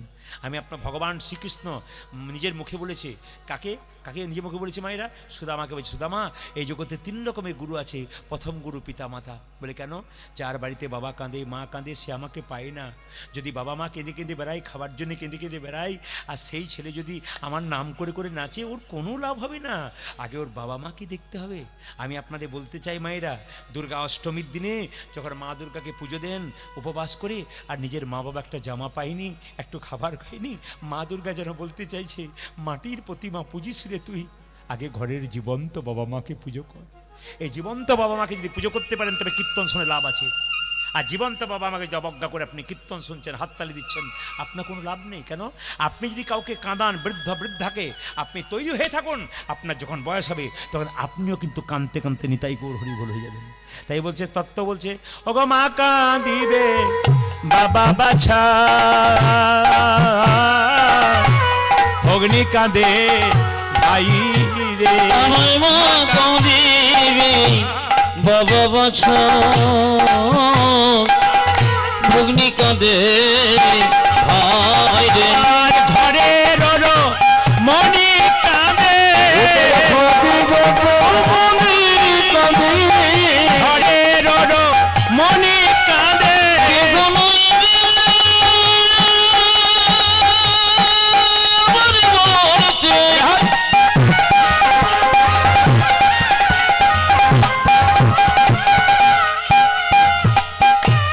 এই সংসারে আমার বলিতে আর কেহ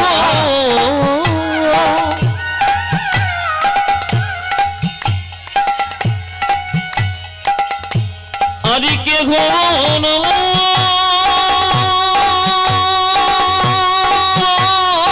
হরি বল।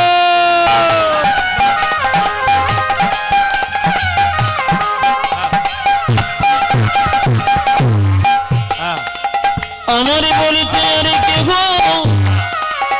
না, হরি বল, হরি বল।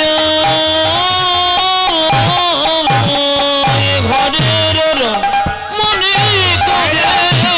স্বামী মরে গেলে স্ত্রী কি বলে? ওই আমার আর যে কেহ নাই, আমার আর কেহ নাই রে, আমার আর যে কেহ নাই রে, আমার আর কেহ নাই রে, আর যে কেহ নাই রে, আমার আর কেহ নাই রে, আর যে কেহ নাই রে, সেজন বিনাই। সবাই যারা তখন কীর্তন শুনলেন, আপনাদের তো বহু কিছু দেওয়ার কথা, কিন্তু কি করবেন? এই সংক্ষিপ্ত সময়ের মধ্যে আপনার একটু সবাই দর্শন করুন, প্রসাদটা সবাই পাবেন। একবার সবাই মিলে মাথায় কাপড়টা নিয়ে বাবু হয়ে দর্শন করুন। রঘুনন্দন গোপীনাথে পুজো করছে, আপনার পুজো করা প্রসাদ সবাই পাবেন। হরে কৃষ্ণ। তবে সবাইকে বলে রাখি, যে যেখানে বসে আছেন মায়েরা, যখন আপনি মন্দিরে পুজো করবেন তখন কিন্তু ফুল, আস্তে আস্তে আস্তে, আপনি যখন মন্দিরে পুজো করবেন মায়েরা, পুজো করবার সময় কিন্তু পুজো করবার সময় আপনারা একটা মাথায় রাখবেন, ফুল কিন্তু কোনোদিন জল দিয়ে ধুয়ে দেবেন না। খুব মাথায় রাখবেন, এগুলো পুজোর নিয়ম আছে। ফুল কিন্তু জল দিয়ে ধোবেন না, পাতা কিন্তু জল দিয়ে ধোবেন, কিন্তু ফুল জল দিয়ে দেবেন না। রঘুনন্দন জন্ম নিল সরস্বতী পুজোর দিনে, আস্তে আস্তে বড় হলো, তার বাবা চিকিৎসা করতে গেল পাশের গ্রামে একটা বাড়িতে, আর ছোট্ট রঘুকে বললো, তুই আজকে পুজোটা দে। আর ছোট্ট রঘু কিন্তু পুজো করছে মায়েরা, সবাই লক্ষ্য করুন। এইদিকে এইদিকে এইদিকে দেখুন, ভগবানকে প্রদীপ দেখাবেন। একবার সবাই এইদিকে, হরে কৃষ্ণ, সবাই তাকান। ভগবানকে প্রদীপ দেখানোর নিয়মটা দেখুন, যে যেখানে বসে আছেন। প্রদীপ দেখাবেন এইভাবে, ওং লেখার মতো। এই যে আরতি করে কি না, আরতির নিয়ম আছে কিন্তু, শাস্ত্রকাররা বুঝিয়ে দিয়েছে কীভাবে। যখন আপনি প্রদীপ দেখাবেন ভগবানকে, এরকম ওং লেখার মতো এরকম এরকম দেখিয়ে দেবেন না, কিন্তু সবাই তাকান। প্রদীপ যখন ভগবানকে দেখাবেন, এরকম করে ওকে দেখিয়ে দেয়, এরকম দেখাবেন না, কীরকম ওং লেখা না, ওং ওং বাংলাতে, এইরকম ওং। এইটা হচ্ছে প্রদীপ দেখানোর আসল নিয়ম। আপনি ধূপকাঠি দেখাচ্ছেন ভগবানকে, ধূপকাঠি কিন্তু ভগবানকে এরকম ওং লেখার মতো দেখাতে হয়, এমনি এমনি করে নয়, কিন্তু ওং লেখার মতো দেখাতে হয়। শাস্ত্রকররা পরিষ্কার করে বলেছে নিয়মে করবেন তো ভালো। ভগবানকে যখন প্রদীপটা দিচ্ছেন, যখন তেলের প্রদীপ দেবেন তখন ভগবানের ডান দিকে দেবেন, আর যখন ঘিয়ের প্রদীপ দেবেন ভগবানের বাঁ দিকে দেবেন। শঙ্খ কিন্তু মন্দিরে বাজাবেন, কিন্তু 4 বার বাজাবেন, 3 বার বাজাবেন। কেন? ব্রহ্মাকে উদ্দেশ্য করে, মহেশ্বরকে উদ্দেশ্য করে, বিষ্ণুকে উদ্দেশ্য করে। আর শঙ্খ 4 বার বাজালে কী হয় মা? ওষুধদেরকে আহ্বান করা হয়, ওই জন্য ভুল করে 4 বার বাজাবেন না।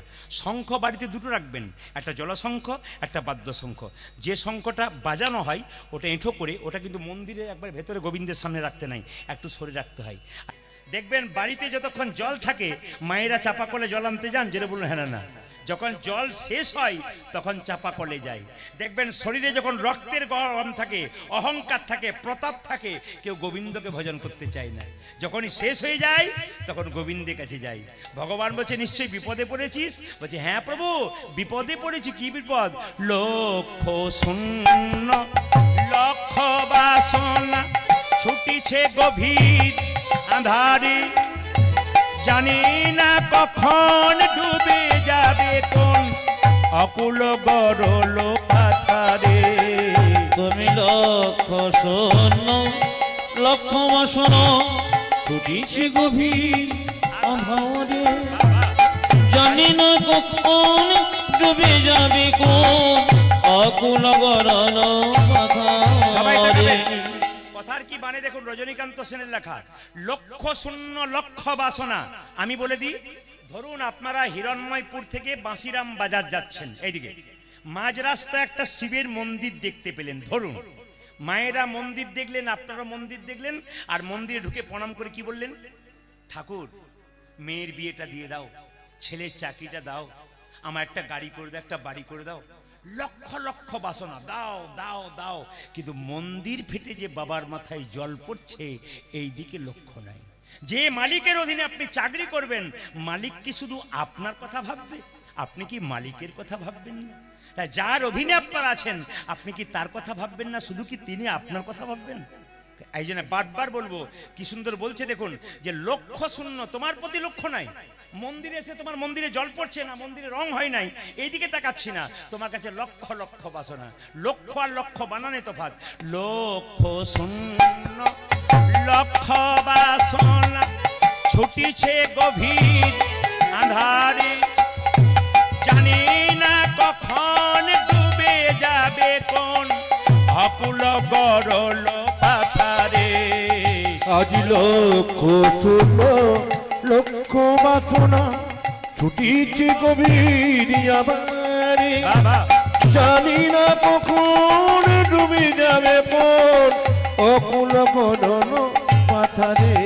তুমি বিশ্ব বিপদ হন্তা, প্রভু দ্বারা রুধিয়া পন্থা। তুমি বিশ্ব বিপদ গ্রন্থ, প্রভু দ্বারা রুধিব পন্থ। তব শ্রী চরণ তলে লইয়ে সমর মর্ত বাসনা ঘুচাইয়ে। মলিন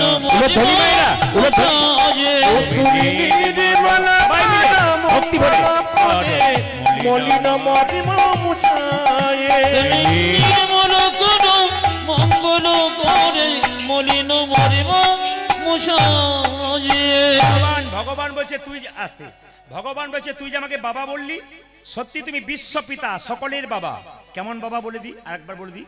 এখান থেকে আপনি যাচ্ছেন বাঁশিরাম বাজার, মায়েরা যাচ্ছেন, হঠাৎ দেখতে পেলেন কারো একটা ছেলে জলের মধ্যে পড়ে গেল পুকুরে। আপনি কি বলবেন? আরে কার ছেলে, কার ছেলে, কার ছেলে জলে পড়ে গেল গো? সেই ছেলে যদি অন্য কারো না হয় আপনার হয়, বলুন দাদারা, যদি আপনার ছেলে হয় আপনি কি করবেন? কাউকে ডাকবেন? নিজেই তো জলে ঝাঁপিয়ে পড়বেন, কেন? তা আমার ছেলে। ভগবান আমাদের পিতা, আমরা তার সন্তান। হে প্রভু, অন্ধকার মায়ার সাগরে আমার করে ডুবে মরেছি, তুমি কিন্তু উদ্ধার করো। ভগবান বলছে তাহলে তুই যদি আমাকে বাবা বললি, তুই জানিস আমি কোথায় থাকি? আগে জানতাম না, কীর্তন শুনে জানতে পারলাম সত্যি তুমি কোথায় আছো। কোথায় নেই তুমি বলতে পারো? আকাশ বাতাস চন্দ্র তারা তুমি সব জায়গাতে আছো। আছো অনলয় নীলে চিরনভ নীলে ভূধর সলিলে গহনে, আছো বিটপিলতায় জলদের গাই শশিতার কাই তপনে। অশয়ন নীলে চিরন ভনিলে শুনিলে গহনে আছো বিরপি লতই জনদের গয় শশীকার গায় এই যে, এই যে। মনে তুই যদি জানিস আমি এত জায়গা আছে দেখতে পাস না কেন? কি করে দেখবো? আমি নয়নে বসন বাঁধিয়া বসি আঁধারে মরি গো কাঁদিয়া ওই আমি বসি নয়নে বসন বাঁধিয়া বসি আঁধারে মরিব কাঁদিয়া। মায়েরা, আমরা একটা চোখে এইদিকে এইদিকে এইদিকে যারা কীর্তন শুনতে এসছেন কিছু মনে করবেন না। রাত্রিবেলায় অনেকে বলেন প্রদীপ বাবু রাত্রিবেলায় কেন আসন নেন না? যে ফুলটা তরতাজা থাকে ওটাই তো গোবিন্দ সেবায় লাগে। জোরে বলুন হা না না। যে ফুলটা আস্তে আস্তে চুপসে যায় ও ফুলটা গোবিন্দ সেবায় লাগে। এখন তাকিয়ে দেখুন, যারা কীর্তন ভক্ত আছেন পাকা পাকা তারা সজাগ আছেন, গোবিন্দ সেবায় লাগবেন। কিন্তু মায়েরা সেই বিকাল থেকে বসেছে দু চারজন, আমি নয়নে আমি তো বুঝতে পারছি আপনাদের কি দশা। তাহলে কি বলছে? যে ফুলটা তরতাজা, আপনি তরতাজা থাকবেন, একবার সজাগ থাকবেন। প্রতি রাত্রি ঘুমাচ্ছেন, একটা রাত্রি গোবিন্দকে দেবেন। এই যদি শর্ত থাকে তাহলে ভালো। আর যদি মনে করেন গোবিন্দকে দেব না, তাহলে আপনার শর্ত ভঙ্গ হয়ে যাবে। কি বলছে? আমি নয়নে বসন বাঁধিয়া বসে আঁধারে মরি গো কাঁদিয়া। আমি নয়নে বসন বাঁধিয়া বসে আঁধারে মরিব কাঁদিয়া। এইদিকে, আমরা সবাই চোখে একটা করে কাপড় বেঁধেছি। কাপড়টার নাম কি? মায়ার কাপড়। রামকৃষ্ণদেব বলল মায়া কাকে বলে? আমার ছেলে, আমার বাড়ি, আমার গাড়ি, আমার টাকা, আমার পয়সা, এইটাই মায়া। আর মায়া কাকে বলে? আমি যে গাড়িতে এসেছি বা আপনারা যে গাড়িতে মাঝে মাঝে যান, দেখবেন গাড়ির কাঁচটা কিন্তু কালো থাকে। যেটা বলুন হ্যাঁ না না। তো ভেতরে যারা বসে থাকে তারা কিন্তু বাইরের লোককে দেখতে পায়। এমন গাড়ির কালো কাঁচ আছে, বাইরের লোক কিন্তু ভেতরের লোককে দেখতে পায় না। ভগবান কোথায় থাকে? কালো কাঁচের ভেতরে। তিনি আমাদের দেখতে পাচ্ছেন, কিন্তু আমরা তাকে দেখতে পাচ্ছি না। মায়া বলতে কি? কালো কাঁচটা, ওইটা সরে গেলেই গোবিন্দকে দেখতে পাবেন। আর মায়া কাকে বলে বাবা? রামকৃষ্ণদেব বললেন রামচন্দ্র, সীতা এবং লক্ষ্মণ তিনজনে বনে যাচ্ছে। আগে যাচ্ছে রাম, মাঝে যাচ্ছে সীতা, পেছনে যাচ্ছে লক্ষ্মণ। বারবার লক্ষ্মণ রামকে দেখবার চেষ্টা করছে কিন্তু দেখতে পাচ্ছে না। কেন বলুন তো? মাঝখানে সীতা নামক মায়াটি আছে বলে। আর মায়া কাকে বলে? আপনাদের হিরণ্ময়পুর গ্রামটা তো পাড়া গ্রাম, দেখে নেবেন মায়েরা। আপনারা যখন পুকুরে বাসন ধুতে যান, যে পুকুরে পানা থাকে, বাসন ধুতে ধুতে পানাগুলো যখন হাতে করে সরিয়ে দিন, আবার পানা আসে, আবার সরিয়ে দিন, আবার আসে। এখানে শাস্ত্রকাররা বলল অতবার পানাটাকে ঠেলাঠেলি করছো কেন? একটা বাঁশের বেড়া দিয়ে দাও, পানা আর আসবে না। সংসার নামক পুকুরে মায়া নামক পানাকে দূর করতে গেলে ভক্তির বাঁশের বেড়া দিতে হবে। যারা ভক্তির বাঁশের বেড়া দিতে পারবে বাবা, তারা গোবিন্দকে পাবে। ওই জন্য শাস্ত্র বলছে ভক্তি যার কৃষ্ণ তার। সর্বশাস্ত্রে কয় ভক্তি না থাকিলে কৃষ্ণ দেখিলেই কিবা হয়। আমি নয়নে বসন বাঁধিয়া বসে আঁধারে মরি গো কাঁদিয়া। ওই আমি নয়নে বসন বাঁধিয়া বসে বসি আঁধারে মরিব কাঁদিয়া। আমি দেখি নাই কিছু, বুঝি নাই কিছু, দাও হে দেখায় বোঝাই। উড়ধ্বনি। দেখো মলিন মরিব মুছায়ে ও তুমি নির্মল পাদ মঙ্গল করে মলিন মরিব মুছায়ে। নির্মল করো মঙ্গল করে মলিন মরিব মুছায়ে। ও দেখো মলিন মরিব মুছায়ে। দেখো মলিন মরিব মুছায়ে। ও দেখো মলিন মরিব মুছায়ে। আসুন আজকে আমরা এই গানটা গাইব। মহাপ্রভু বলেছেন 10-5 সবে মিলে দাঁড়াতে বসিয়া কীর্তন করহ সবে হাতে তালি দিয়া। এই যে চৈতন্য চরিতামৃত যদি পড়েন তাহলে মহাপ্রভু পরিষ্কার করে বলেছেন 10-5 সবে মিলে দাঁড়াতে বসিয়া কীর্তন করহ সবে হাতে তালি দিয়া। একটু হাতে তালি দিয়ে কীর্তন করা যাবে? দেখি আপনার হাতগুলো তুলুন তো, সবাই মিলে তুলুন একসঙ্গে, একবার প্রেম সে। এটা মহাপ্রভু বলেছেন, আমার কথা নয়। যাদের হাত আছে তারা তুলবেন, যাদের নাই তারা তুলবার দরকার নেই। ভক্তি করে তুলবেন বাবা। মহাপ্রভু বলেছেন 10-5 সবে মিলে দাঁড়াতে বসিয়া কীর্তন করহ সবে হাতে তালি দেয়। একসঙ্গে হরি হর নম কৃষ্ণ একসঙ্গে হরি হরয়ে নম কৃষ্ণ যাদবায় নম হরি হরি হরে নম কৃষ্ণ যাদবায় নম হরয়ে নম কৃষ্ণ যাদবায় নম হরি ভজয়ে নম কৃষ্ণ যাদবায় নম ও যে যাদবায় মাধবাই কেশবায় নম অজয় যাদবায় মাধবায় কৃষ্ণায় নম ও যে যাদবায় মাধবাই কেশবায় নম উদাজি যাদবায় মাধবায় কৃষ্ণবায় নম দেখুন, ধর্ম আপনা আপনা। একজন মা কীর্তন করছেন তালি দিয়ে, ওনার বাচ্চাকেও তালি দেওয়া করাচ্ছেন, শেখাতে হয় না।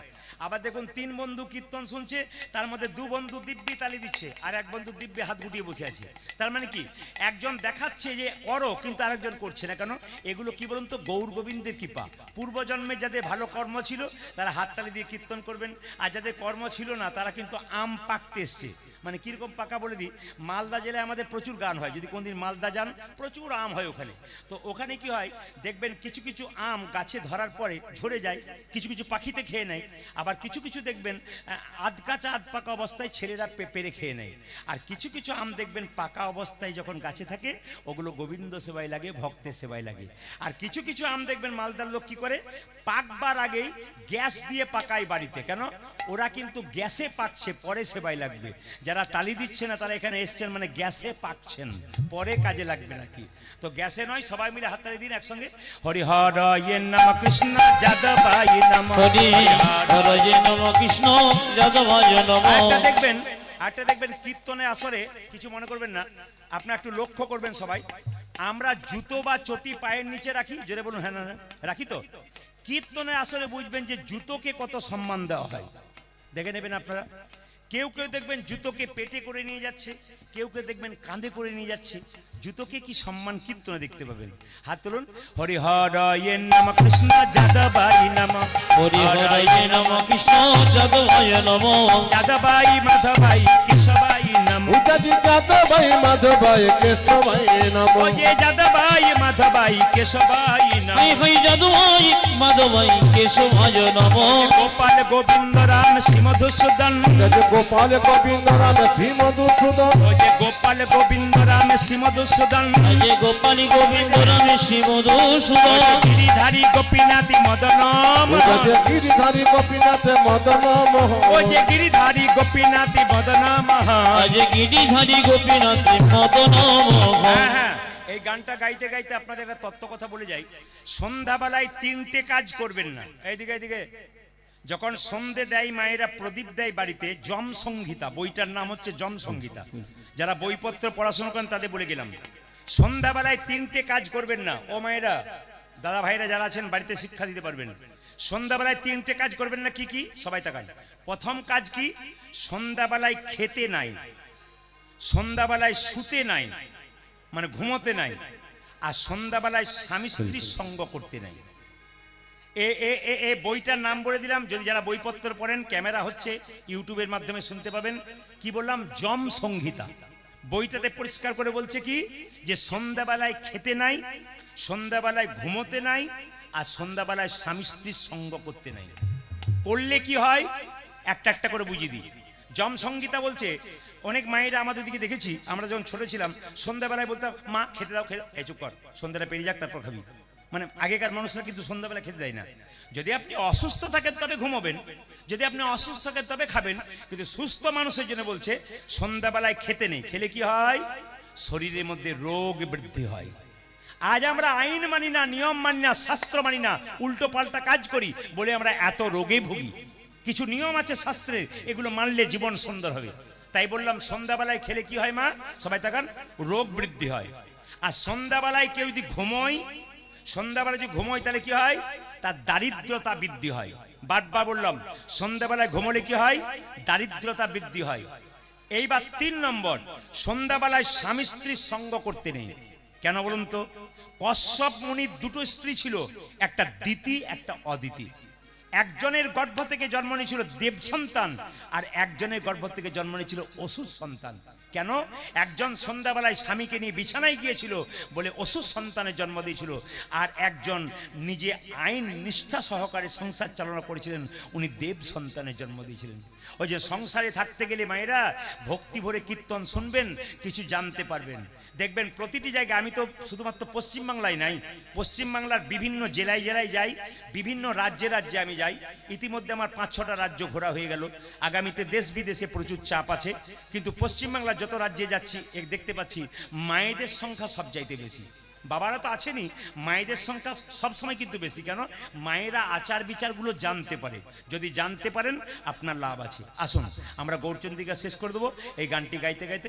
একসঙ্গে বলুন, হরি হরয়ে নম কৃষ্ণ যাদবাই নম, হরি হরে নম কৃষ্ণ যাদবায় নম, হরি হরয়ে নম কৃষ্ণ যাদবাই নম, হরি হরয়ে নম কৃষ্ণ যাদবায় নম, ও যে যাদবাই মাধবাই কেশবাই নম, আজি যাদবায় মাধবায় কেশবায় নম, ও যে যাদবাই মাধবাই কেশবাই নম, যাদবায় মাধবায় কেশবায় নম, ও যে গোপাল গোবিন্দ রাম শ্রী মধুসূদন, আজি গোপাল গোবিন্দ রামে শ্রী মধুসূদন, গোপাল গোবিন্দ রাম শ্রী মধুসূদন, যে গোপাল গোবিন্দ রাম শ্রী মধুসূদন, ও যে গিরিধারী গোপীনাথ মদন মোহন, আজি গিরিধারী গোপীনাথ মদন ও মোহন, যে গিরিধারী গোপীনাথ মদন মোহন। যে গিরিধারী গোপীনাথ মদন মোহন। এদেরটা বন্ধ করলাম, আপনাদেরটা নেব বলে। দেখি এত রাত্রিতে আপনারা কি সুন্দর গাইতে পারেন। যদি গাইতে পারেন গৌর গোবিন্দে কি পাবেন? সবাই গাইতে পারবেন তো? একসঙ্গে বলুন, একসঙ্গে মায়েরা খুব জোরে জোরে বলবেন। বলুন, হরে কৃষ্ণ, জোরে হরে কৃষ্ণ, বা কৃষ্ণ কৃষ্ণ, জোরে হরে রাম, বা দাদা জোরে বলুন। এই ছেলেটা হারিয়ে গেছে। একটা খবর আছে, একবার দাঁড়াও বাবু, তুমি ওখানে। এই যে ছেলে পেয়েছেন, মা পেয়েছেন? আচ্ছা একবার দাঁড়িয়ে দেখান তো।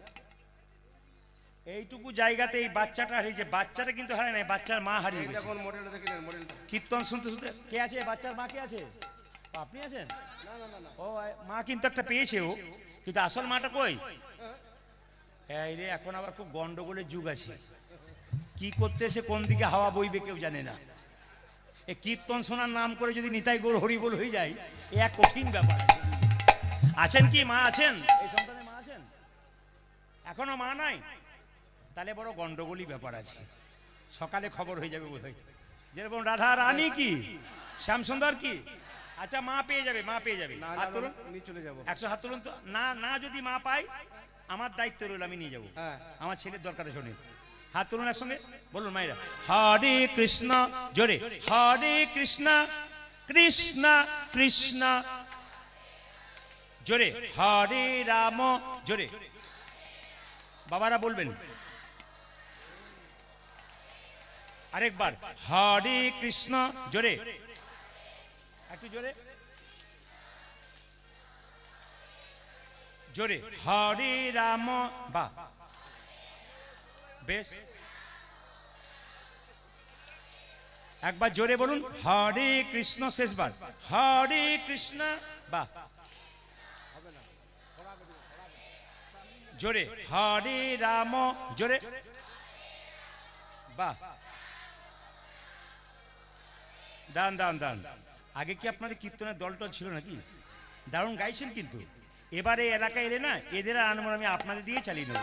বাজাও, হরে কৃষ্ণ কৃষ্ণ কৃষ্ণ কৃষ্ণ, হরে হরে, হরে রাম রাম রাম, হরে হরে। উলধ্বনি, হরে হরে কৃষ্ণ কৃষ্ণ কৃষ্ণ, হরে হরে, হরে রাম রাম রাম, হরে হরে, হরে কৃষ্ণ কৃষ্ণ কৃষ্ণ, হরে হরে, হরে রাম রাম রাম, হরে হরে, হরে কৃষ্ণ কৃষ্ণ কৃষ্ণ, হরে হরে, হরে রাম রাম রাম, হরে হরে, হরে কৃষ্ণ কৃষ্ণ কৃষ্ণ, হরে হরে, হরে রাম রাম রাম, হরে হরে। নয়নানন্দেতে ভনে, নন্দেতে ভনে, সেই তো সকলই জানে, সকলি জনে, সর্বসিদ্ধি পরতলে। করতলে তবা। একসঙ্গে বলবেন, রাধে রাধে। বাবারা জোরে বলুন, রাধে রাধে বলবেন। এসে বসলে হবে না, বলতে হবে রাধে রাধে। এখানটা বৃন্দাবন, যত জোরে বলবেন। কৃষ্ণ নিজের মুখে বলেছেন, আমাকে যদি কেউ কিনতে চায়, বিনামূল্যে কিনতে চাই, কিচ্ছু দরকার নাই, শুধু রাধে রাধে বললে হয়। শাস্ত্র পর্বের পরিষ্কার বলছে কি, আমাকে যদি কেউ কিনতে চায় কোনো পয়সা লাগবে না, শুধু রাধে রাধে বললেই বিক্রি হয়ে যায়। তাহলে আবার সবাইকে একবার বলতে হবে, বলুন জোরে বলুন, রাধে রাধে। दोनों हाथ के बोलो, जोर से बोलना पड़ेगा, आरो जोरे बोलून। चलुन बृंदावन जाए, चलो रे मन बृंदावन धाम, चलो रे मन बृंदावन धाम, रतिजा राधे राधे नाम, मिलेंगे कुंज बिहारी, मिलेंगे राधा प्यारी। चलो চল মন বৃন্দাবন ধাম।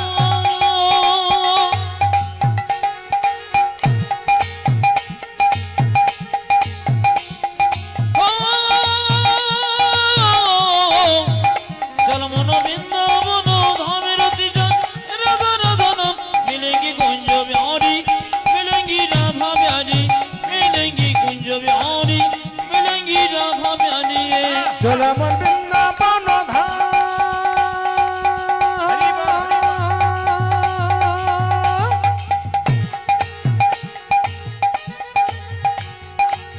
हो,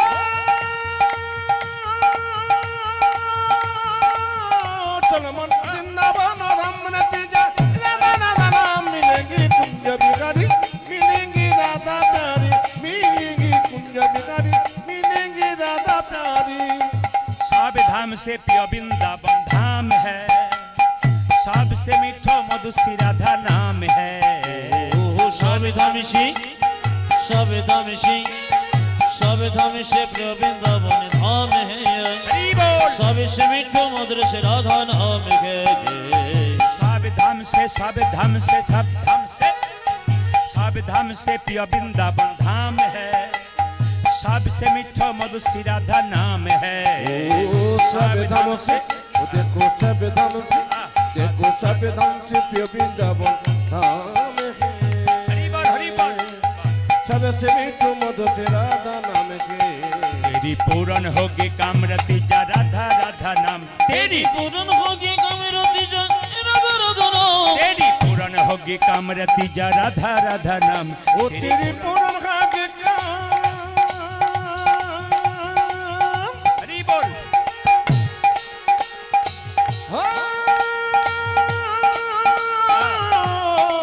ओ तेरी पूरन खाके काम नतीजा राधा राधा नाम, मिलेंगे कुंज बिहारी, मिलेंगे राधा प्यारी, मिलेंगे कुंज बिहारी, मिलेंगे राधा प्यारी। प्रार्थना से जमुना में नहाएंगे, परिक्रमा करके जीवन सफल बनाएंगे। ओ प्रार्थना से जमुना में नहाएंगी, परिक्रमा करके जीवन सफल बनाएंगे जी। प्रार्थना से प्रार्थना से प्रार्थना से प्रार्थना से जमुना में नहाएंगे, परिक्रमा करके जीवन सफल बनाएंगे। ओ प्रार्थना से, ओ देखो प्रार्थना से, ओ देखो प्रार्थना से जमुना में नहाएंगे, हरि बोल। परिक्रमा करके जीवन सफल बनाएंगे। तेरी पूरन होगी कामरती जा राधा राधा नाम, तेरी पूरन पूरन होगी होगी कामेर অতিজা রাধা রাধা নাম। तेरी पूरन होगी कामरती जा राधा राधा नाम। ओ तेरी तेरी पूरन- पूरन खाके काम। हरि बोल। हो, ओ तेरी पूरन खाके काम नतीजा राधा राधा नाम, मिलेंगे कुंज बिहारी, मिलेंगे राधा प्यारी, मिलेंगे कुंज बिहारी, मिलेंगे राधा धनी महिला। चल मन बृंदाबन धाम रतिजा राधा राधा नाम, मिलेंगी कुंज बिहारी, मिलेंगी राधा प्यारी, मिलेंगी कुंज बिहारी, मिलेंगी राधा प्यारी। मिलेंगे कुंज बिहारी, मिलेंगे राधा प्यारे। সবাই বাবু হয়ে বসবেন, বাবু হয়ে বসবেন, জোরে বলুন রাধা রানী কি। একসঙ্গে বলবেন বাবা, শ্যাম সুন্দর কি, মদন মোহন কি, হরিবাসর কি, সাধুগুরু বৈষ্ণব কি, গৌর ভক্তবৃন্দ কি। আচ্ছা কিছু মনে করবেন না, এই যে আমার এখানে বাতাসা রয়েছে, এই বাতাসাটা একটা লাভ আছে কিন্তু। আজকে যে লীলাটি গাইব, এই বাতাসা কীর্তনের শেষে কেউ যদি নিয়ে যেতে পারেন, তার তিনটে লাভ আছে। তিনটে লাভ কি পরে বলবো। আপনারা সবাই গয়া কাশী বৃন্দাবন সব জায়গায় যান, এখানে বাবারা যারা বসে আছেন, আর যেটা জলশঙ্খ যার ভেতরে জল ভরে গোবিন্দকে স্নান করানো হয়, ওই জলশঙ্খটা একবার গোবিন্দের সামনে রাখতে হয়। শঙ্খ নিচে রাখতে নাই, শঙ্খ কিছুর ওপরে রাখতে হয়। ফুল যখন গোবিন্দকে দেবেন, যখন ফুল গাছ থেকে ফুল তুলবেন, দেখুন ফুল গাছ থেকে ফুল তুলতে গেলে ফুল গাছকে বলে তুলতে হয়, না বলে তুলে কিন্তু অপরাধ হয়। কীরকম সবাই তাকান, শাস্ত্র নির্দেশ করেছে যখন আপনি ফুল তুলছেন, কি পুরুষ কি নারী, যদি বাবারা হয় গলায় গামছা দিয়ে বা গলায় কাপড় দিয়ে, আর মায়েরা যদি হয় গলায় কাপড় দিয়ে, ফুল গাছ থেকে ফুল করে তুলবার সময় বলবেন, হে বৃক্ষ মাতা, তুমি যে বক্ষ বিদীর্ণ করে ফুল দিয়েছো, এই ফুল গোবিন্দ সেবায় লাগাবো, তুমি আমাকে নিজ গুণে ক্ষমা করো যদি তোমার কোনো কষ্ট হয়। খুব মাথায় রাখবেন, এ কথাটা বলবেন। যদি এই কথাটা বলতে না পারেন তাহলে প্রণাম করবেন আর হরে কৃষ্ণ মহামন্ত্র বলবেন, কানে হাত দিয়ে ফুলটা তুলবেন। কেন? ফুল গাছকে বলে তুলতে হয়, নইলে কিন্তু অপরাধ করা হয়। দুই শুনে রাখবেন, ধরুন কারো ফুল গাছ ভোরবেলাতে আপনি রাস্তা দিয়ে যাচ্ছেন, কারো ফুল গাছে ফুল ধরেছে, আপনি না বলে নিয়ে গেলেন, গোবিন্দ সেবা করলেন, গোটাটা কিন্তু বেকার হয়ে গেল, বরং পা ফুল আপনার। কেন? যার ফুল তাকে বলে নিয়ে যেতে হয়, না বলে কিন্তু ফুল তুলতে নাই। খুব মাথায় রাখবেন। শ্মশান ঘাটে বড় ফুল গাছ, সুন্দর দেখতে ফুল, ওই ফুল দেবেন না। নোংরা জায়গায় ফুল গাছ হয়েছে কিন্তু ফুলটা খুব সুন্দর, ওটা গোবিন্দ সেবায় দেবেন না। এগুলো কতগুলো নিয়ম আপনারা করবেন, দেখবেন আপনার জীবন সুন্দর হবে। তা আপনাদেরকে ছোট্ট সময়ের মধ্যে কিছু কিছু যে তত্ত্ব কথাগুলো বললাম আপনারা মনে বেশ করবেন। ইউটিউবের মাধ্যমে আরও নতুন নতুন তত্ত্ব কথা শুনবেন। সবাই লক্ষ্য করুন কীভাবে গোপীনাথকে পুজো করছে রঘুনন্দন, সবাই লক্ষ্য করুন একসঙ্গে। মামা অন্তরা মন্দির, মাত্র 5 বছর বয়স, ছোট্ট রঘুনাথ পুজো করছে। মামা অন্তর মন্দিরে তুমি জাগো জাগো, মদন কৃষ্ণ গোপাল গোপাল, মদন কৃষ্ণ গোপাল।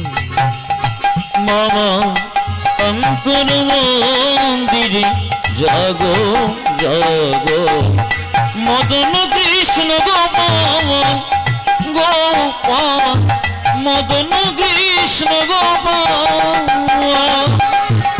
ভালো উলুধ্বনি দেবেন, উলুধ্বনি। মামা অন্তর জাগো জাগো, মদন কৃষ্ণ গোপাল গোপাল, মদন কৃষ্ণ গোপাল।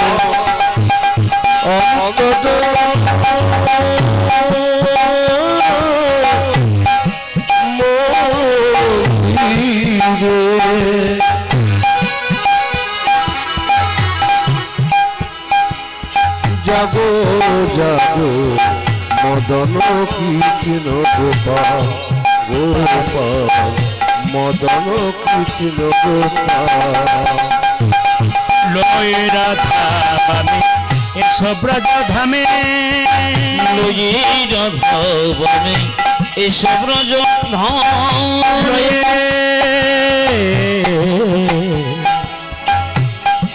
লয়ে ধামে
রাধা বামে এসো ব্রজ ধামে, তুমি লই রাধবনে এসো ব্রজ ধামে, এসো এসো গিরিধারিলা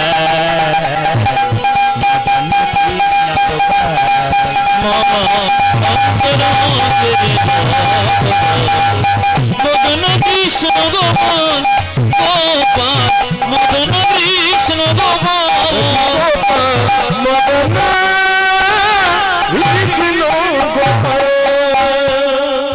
বাবা চিকিৎসা করতে গেছিল, ফিরে এলো, যেই না দরজা খুলেছে অমনি দেখতে পেল গোপীনাথের হাতে অর্ধেকটা পাথরের নাড়ু। জিজ্ঞেস করছে ছেলেকে, তুই কি দেখছিস? ছেলে বলল, রঘুনন্দন বলল, আমি দেখছি আসল নাড়ু। বাবা বলছে, আমি কেন পাথরের নাড়ু দেখছি? সঙ্গে সঙ্গে গোপীনাথ বলল, রঘু তুই তোর বাবার মাথায় তোর হাতটা দে, দেখবে তোর বাবা দেখতে পাবে আসল নাড়ু খাচ্ছি। এখনও পর্যন্ত যদি অর্ধেকটা নাড়ু আপনার শিখণ্ডে দেখতে পাবেন। দুপুর রাত্রি 12টা বেজেছে, আপনারা এখনও বসে আছেন।